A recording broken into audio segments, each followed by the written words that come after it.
رسول اللہ صلی اللہ علیہ وسلم کا ارشاد ہے، جو شخص اللہ کی رضا کے لیے ایک دن کا اعتکاف کرے، اللہ تعالیٰ اس کو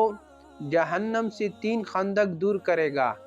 اور 3 خندق کی مقدار یہ ہے کہ زمین اور آسمان کے درمیان جتنا فاصلہ ہے اس سے بھی زیادہ اللہ تعالیٰ اس کو جہنم سے دور کرے گا۔ ایک اور روایت میں ہے کہ جو شخص رمضان المبارک میں 10 روز اعتکاف کرے، اللہ تعالیٰ اس کو 2 حج اور 2 عمر ثواب دے گا۔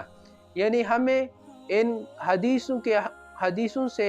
اعتکاف کی اہمیت کا پتہ چلا۔ یعنی جو شخص رمضان المبارک میں اعتکاف کرے اور اسپیشل پھر آخری جو 10